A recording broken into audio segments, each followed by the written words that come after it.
Spring Television. Ours it is.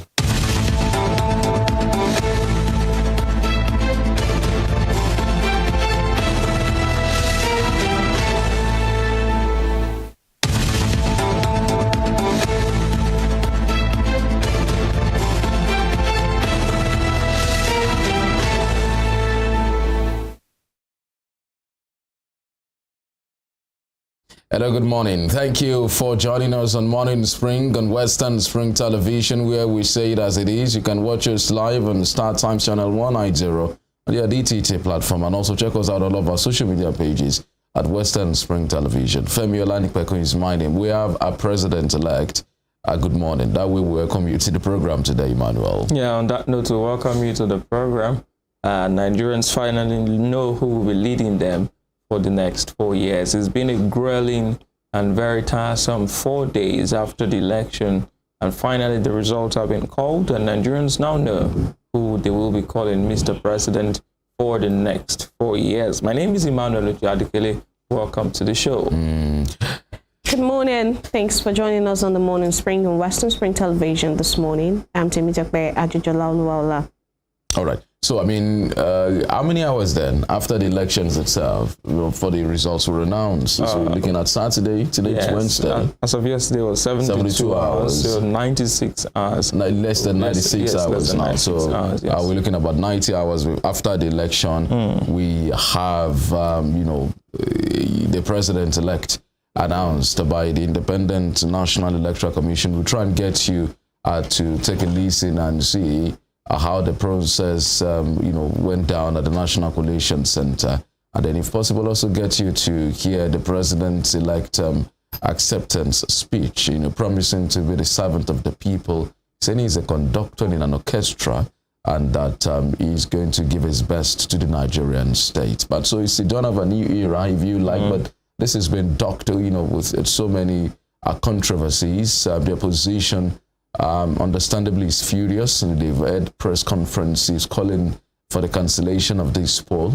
I understand that there will be some protest in Abuja this morning, and we're waiting to see. But you'll go see some diplomatic shuttle, some of the West African elders, some former presidents within the West African sub-region, led by former President Goodluck Jonathan of Nigeria, John Mahama of Ghana, and some others, and Joyce C. Banda, led European Union Observer Mission. All of them still been trying to do some diplomatic shuttle to Camp Fred now. They met with the three leading presidential candidates yesterday. And appealed to I believe with a view to telling them to let sleeping dogs lie, or maybe follow due process. If you want to express your displeasure, you do it using the legal means, the constitutional means, through the courts and every other major legal means, rather.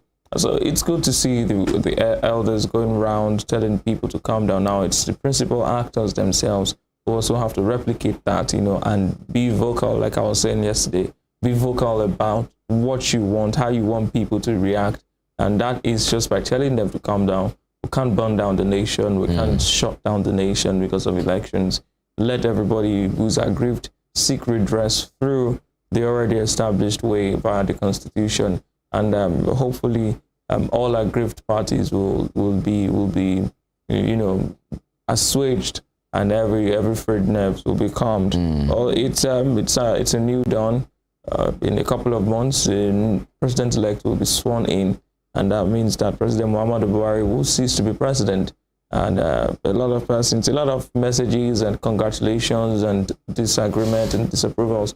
But then that's just what it is. That's the electoral process, and it has concluded, terminated by the declaration of the president. That's what it is. Well, really, the election process has been marred and, by several controversies, like you've earlier said. But then the good news is we have a president-elect, and we have someone to lead us, contrary to all the conspiracy theories that have been, flying around, about an interim government. But now we know that nothing like that is going to happen. At least we would have a president, while other parties are going to court or seeking redress, what all the appropriate means. All right, so I mean, let's give you what the papers are saying, and hopefully shortly we'll also be able to let you to take a listen to how the results was announced, and then the acceptance speech of the president. But let's start with the Guardian newspaper. The Guardian newspaper's banner headline is, amidst the protests, INEC declares Tinubu winner with a number of riders, not a couple here. Comply with electoral laws and results collation. Jonathan, West African leaders tell INEC. PDP, LP insist on cancellation of poll. Okowa Dati accuse INEC chairman of playing to a predetermined script. INEC has returned Nigeria to pre-2015 era, says NNPP. Halt results collation now. CUPP tells INEC. Emulate Jonathan, congratulates Tinubu now. APC tells Atiku Obi's win of FCT raises questions about possible runoff. 25% in FCT not needed to be declared. President says Falana Sage calls for Yakubu's resignation responsible. Misplaced INEC.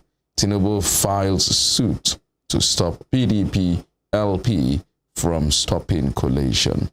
That's the banner headline of the Guardian newspaper, and it's pretty much common to all of the other papers we have for review this morning. And for me, the most telling and interesting writer there is the new position of NNPP. I mean, initially when the 10 or 8 parties walked out of the coalition center in Abuja, the NNPP was part of those who stayed, and said, well, we're not part of those going out. We want to continue the coalition. But now that it's not gone their way, they've said that we're returning to the pre-2015 era. But I am also concerned that there seems to be some level of uncertainty. Still our electoral process is still shrouded in some sort of mystery that I don't know why that's happening. And it speaks to the fact that we don't have enough voter education, apart from how to vote now. A lot of persons need to know what it takes to win elections. A lot, even educated people don't know what 25% spread means. Number of votes, major popular vote, and all of those things. They need to be done side by side. The other conventional voter education of vote for your party, vote for this. So if that had happened, I was on Twitter last night and I was seeing a lot of persons asking, what is it about the 25%? What is 25% and all of that? So it's important that we also do that going forward. And I also saw INEC's position on the calls for Professor Mahmoud Yakubu to resign. And he said he wasn't going to step down because, of course, there's been nothing wrong going on. And then it goes to show you that INEC is also very confident in itself, even if people are expressing doubt, So that's just what it is, We have a new president. Well, so I mean, interesting. Lots of concerns, but like we stressed yesterday about concluding the process so that we don't have, an inchoate arrangement that can, precipitate, a bigger constitutional crisis. But what we have here are genuine concerns, and regarding the LP, approaches to matters like this differ. But then does not take away the fact and their rights that they can also complain about the process. Yes. That's, has been acknowledged by international observers that something, is wrong with the process. And I'm not sure we had dismal outcry about the conduct of the election in 2019. Not at all. So a lot of gains have been reversed, The biggest doubt, the biggest challenge with this process, aside logistics, issues that they had was the uploading of results. And I got talking with some folks in Lagos who voted around Omoli in Ikeja, and they said the kind of enthusiasm that middle-class Nigerians ordinarily are not that enthusiastic about coming out to vote in Nigerian elections showed, and their pattern of voting and how they monitor the voting, and the concern about officials not being able to upload the results right there, yes. And that was in Lagos. I was in the center of Lagos. That was in the Ikeja, the capital city of Lagos. Where you expect some very high levels. So he said they had, I don't know if those reports are confirmed, that they were able to upload the House of Reps, the senatorial elections, but they couldn't access the portal to up the presidential elections.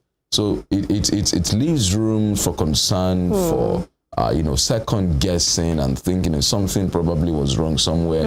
I know all of that. So and that's part of what the West African leaders are also telling INEC to say, comply with your rules, because that part of the Electoral Act talks about shall.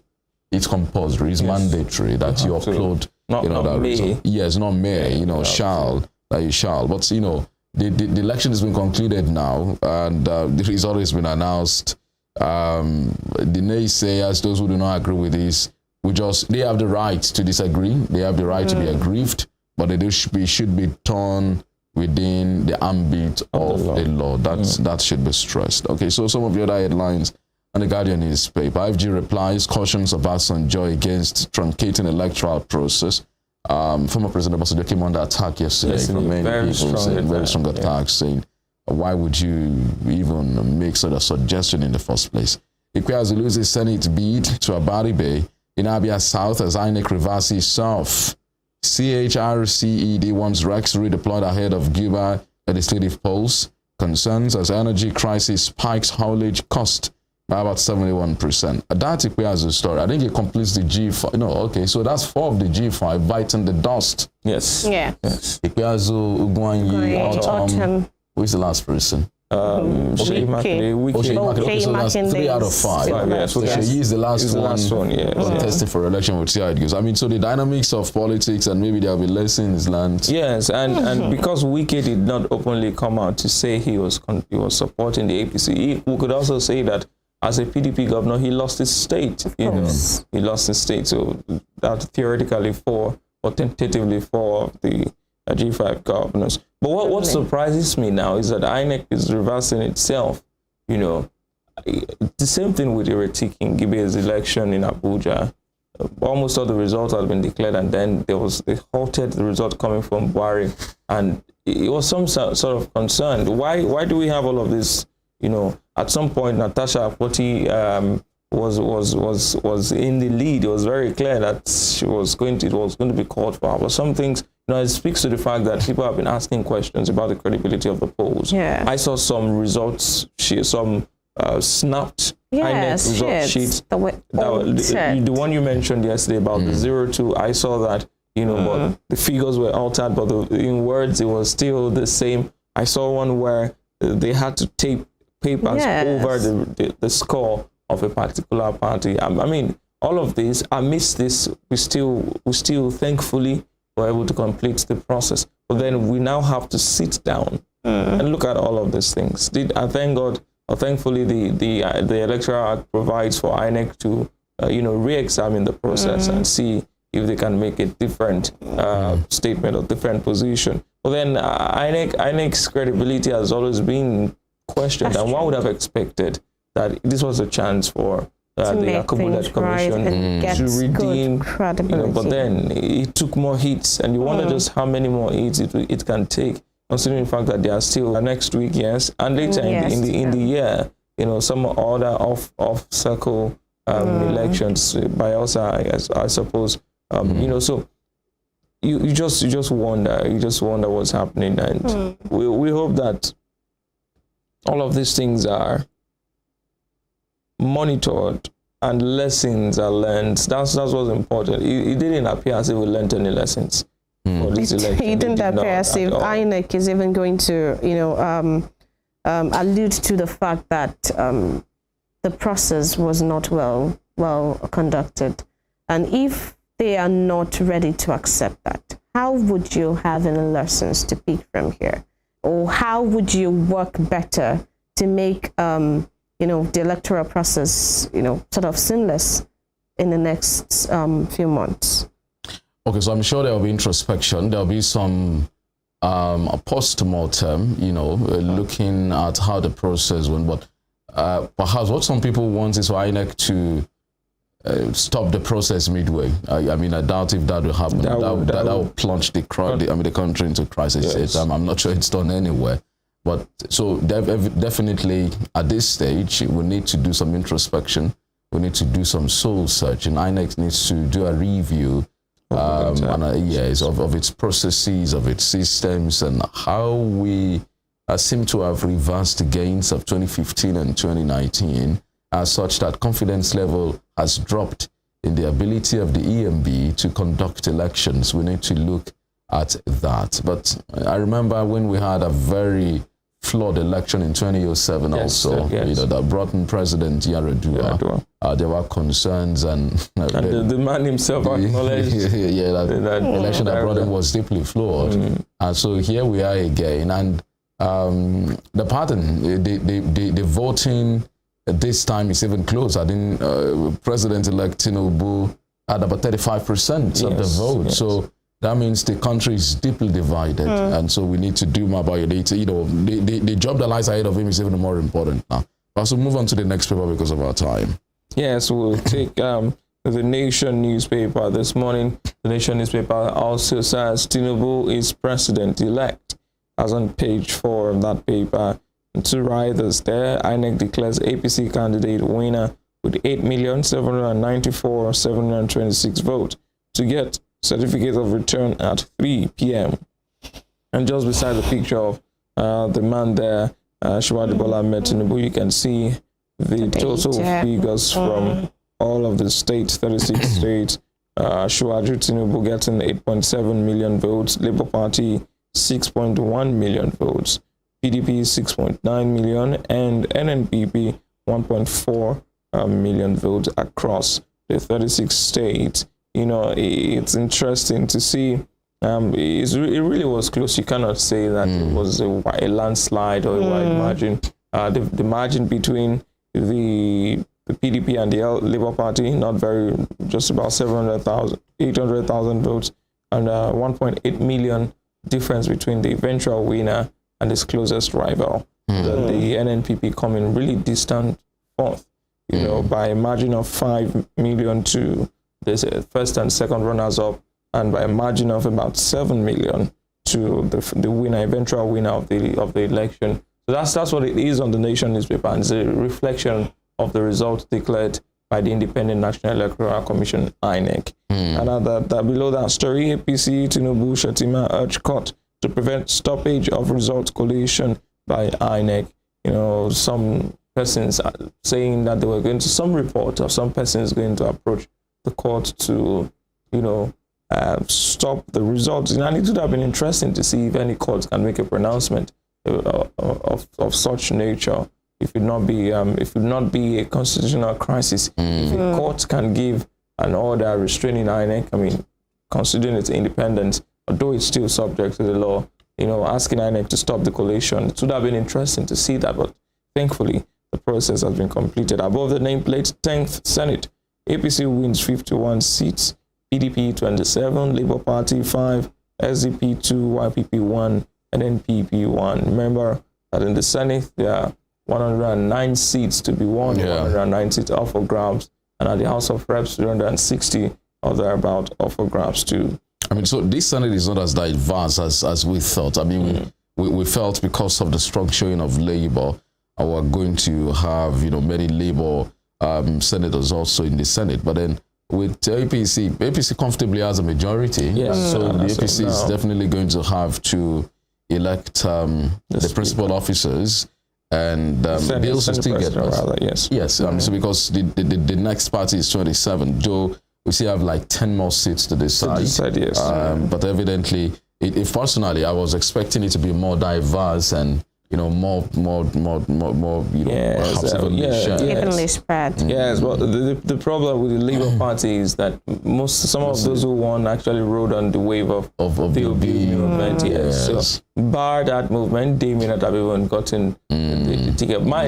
What I'm worried, the party that really surprised me is the PDP. The PDP doesn't seem to be pulling much weight as it used to pull. 27 seats behind the APC's 51, you would have expected a very good fight. But we should also note that the process could also have affected. Yes. Well, that's true. Some other factors could be at play, but to be good to see how the debate will go in the future, who emerges Senate President, and what will be the quality of the conversation on the floor of the House of the Senate. Now let's move on. Polls cancellation call. Federal government eminent Nigerians lambast Obasanjo are still coming under criticism, heavy criticism. Heavy ones. His call for elections to be cancelled. So that's that on the Nation newspaper this morning. All right, moving on quickly to Daily Independent. Presidential election, Jonathan Mahama, West African elders urge calm, rule of law, ask INEC to address concerns, comply with electoral law, meet with Atiku, Kwankwaso, Obi, Tinubu in peace move. That's still talking about the visit to all of these people in a bid to calm people after the elections. But above the nameplates, Labour Party, PDP, ADC call for cancellation of 2023 presidential poll. Ask for fresh election, declare vote of no confidence in INEC chairman. Want him to step aside. Urge Buhari to save Nigerians from electoral mismanagement. And like you rightly said, it couldn't have been stopped. But now that the president-elect has been announced, people are still asking, that the INEC chairman steps aside, which the INEC has also replied to, that nothing of such would happen. Yeah, the man has said it's not stepping aside. He hasn't done anything wrong. Commission to have said it that he's not done anything wrong. It's just conducting elections as it should be conducted. Well, you really can't fault the man for taking that stand. But I'm eager to see how the next few days will play out. Especially with all the protests being staged. Who will be going to court, who will be doing what, the quality of the lawsuits. I don't know. I just want to see what will play out, after this declaration. Yes. Expectedly, Nigerians rarely accept lots of elections at any level. So I expect that there will be litigation. Reg at some time asked about if their servers were foolproof, such that it can be hacked. Because you can't rule these out also. Yes, it could be possible. Internal sabotage. It could be external sabotage. That caused some of these issues because something somewhere went wrong that prevented people from being able to upload. All through the 4 days. The results were uploaded later on, but then immediately, because from 10 p.m. that day, they were able to upload results. And it was supposed to be as soon as you get the results. Yes.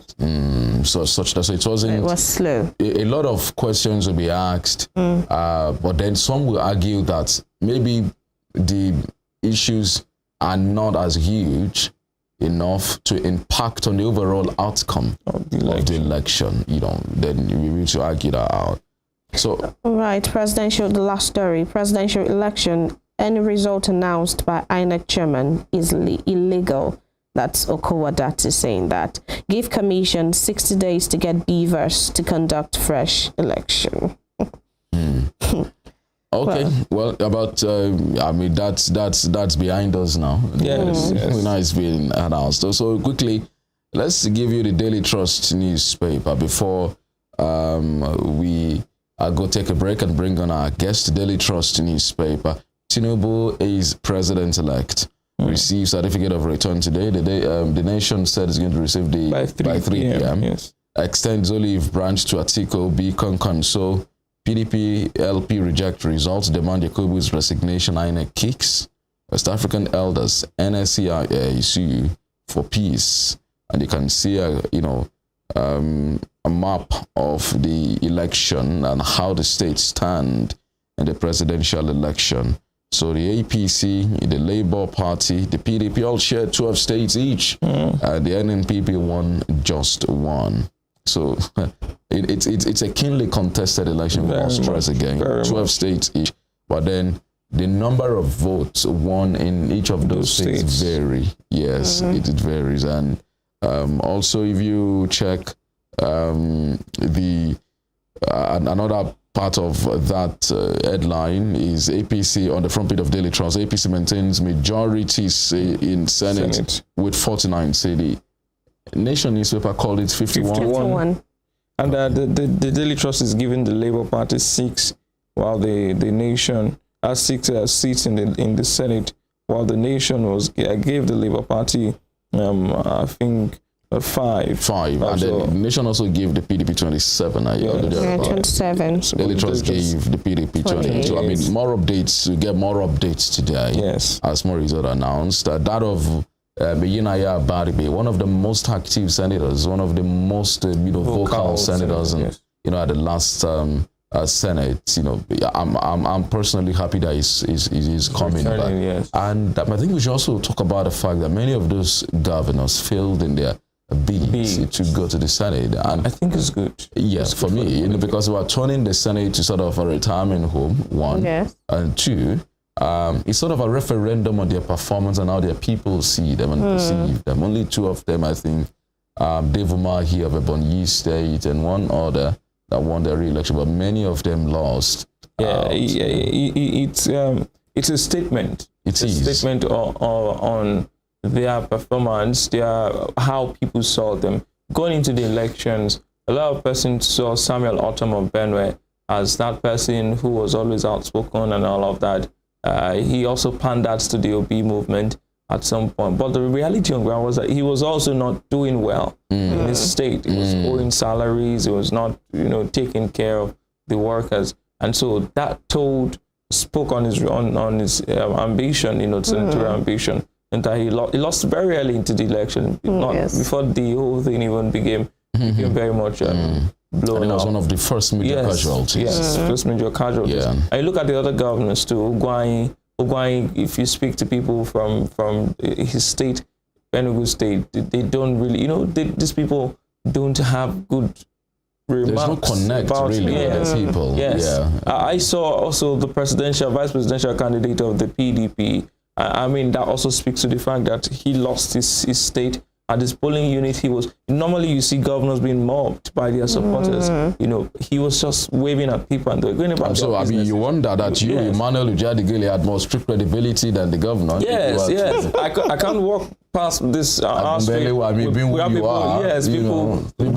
wave and yes. I might even run for Senate and Senator Adonoth or something. Okay, maybe one of these days. So just remind us so that we can offer you the support that you need. So this results speak to the performances of these men, and I'm glad that Nigerians are becoming conscious of the fact that re-elections are rewards for performance, not rewards for personalities or for parties.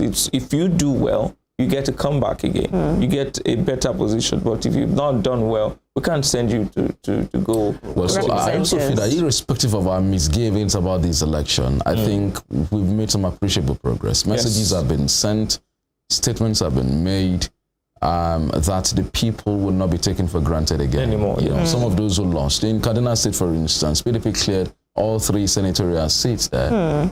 Likewise. The PDP won the presidential election there. And for the governors who, before now, were deities, were emperors. They've been demystified. They've been demystified. And so going forward, and the beavers also reduced, some of those, unexplainable figures and votes that came from the north in time past.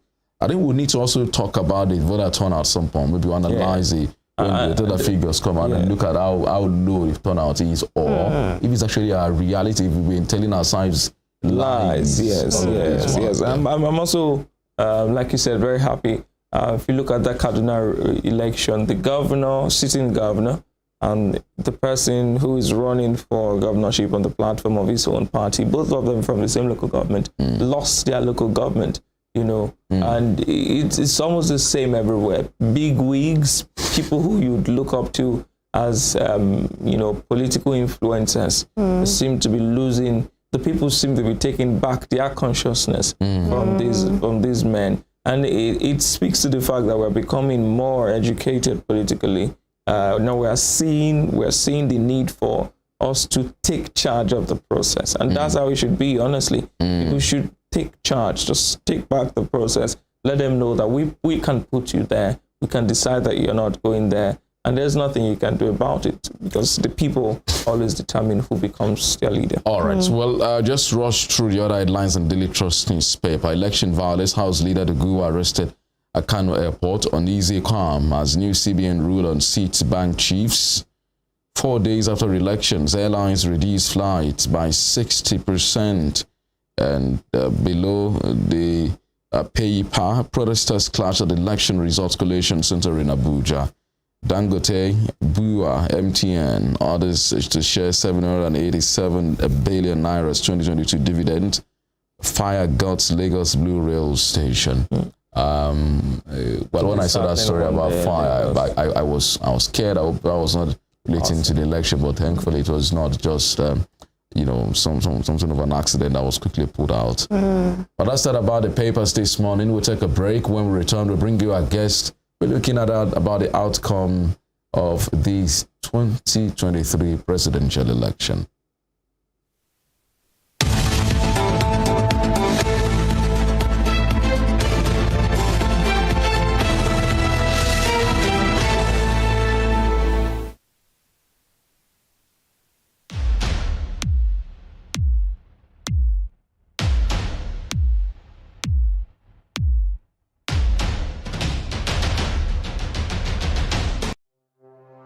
Arrested, affected, sound, found. What do we see? What do we say? Flowing from a spring. A fact A to Z. Check and confirm. Ever expounding current events. Traveling down from the business gist to the globally arising happenings, to the sports news, to the bittersweet infos. Guided transmission, even diffusion, vast and fast, detailed facts are fled. Within seconds, nuggets of words that flew across borders are fired. Stories short and long, wrapped in bundles of words, broken and dissected as it is, except misheard. This is the news as it is.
Turn it up! It's the Wild Wild West, and Western Spring Television is pulling out all the stops to make sure that you don't miss out on every of the fun and happenings around you. Yup, we've got you covered because your girls got all the juiciest tidbits and entertainment news from around the world. Cross over to the chocolatey side of entertainment. Join me, Chocolate Cassie, on Eccentric as we take you into every bit of the juiciest news, fashion, music, movie updates, and other trending conversations. Together on the show, we'll get personal with your favorite celebrities via phone call, Zoom, or even live here in the studio. Eccentric will be shown on your TV screen on Western Spring Television, channel 190, only on StarTimes.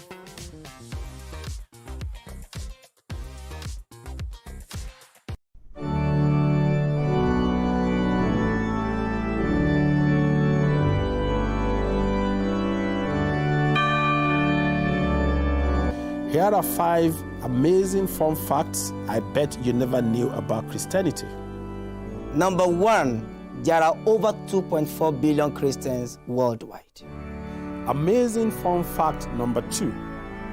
The Bible is one of the best-selling books of all time, with more than 100 million copies sold every year. Most Christians believe in heaven and hell. The Bible is the most translated book in the world, with more than 3,000 languages. Amazing fun fact number 5. most Christians throw science out of the window without realizing that most scientists are Christians. Hello, I am Pastor Steve Akinwumi. And I am Dr. Adeoye Oyewole. Join us as we highlight and discuss day-to-day issues pertaining to the day-to-day living of every Christian. Issues in Christendom shows every Sunday on Western Spring Television, channel 190, only on StarTimes. Evelyn Ohiole, Hi. King Eve. How are you today? I'm good, I'm fine, I'm alive. I really feel like she's not giving the right answer to the question. When one asks you, how are you? And you said, you're saying, I'm alive. It's very annoying, seriously. How are you? I'm fine. I feel I'm fine will be the right answer instead of I'm alive. Not that I asked you if you're dead before. Go and check all these 14-year-old, 15-year-old, 16-year-old, everybody, they are extraordinarily sexually active. I feel is being unnecessarily hyper when it comes to the issue of sex, because we talk about other topics and he feels so reserved. He really doesn't have anything much to say when it comes to other stuff. But when it's the issue of sex, I believe he's being unnecessarily hyper. That's when I have to pick an issue with him. I mean, it's just being unnecessarily there when we're talking about sex. Just like a child, his mom just got him his favorite chocolate or ice cream, very happy, doing as though if he doesn't have sex for a day, he's going to die. When it comes to finance, women also support their husbands financially. You need me emotionally. You need me spiritually. Cassie is an amazing person, but I hate the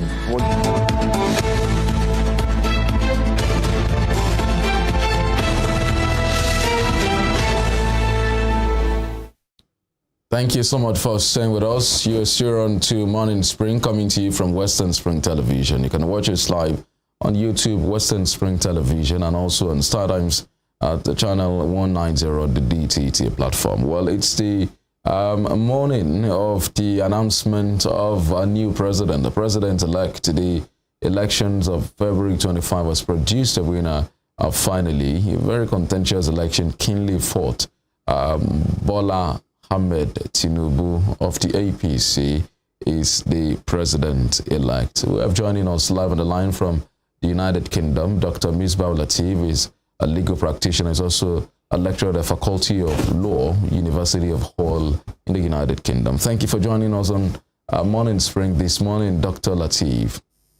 Thank you, Femi. Good morning, and good morning to all Nigerians. Thank you. Well, so I mean, as a Nigerian in the diaspora, you know, pretty much you have the same right as we do here. What do you make of the outcome of the elections?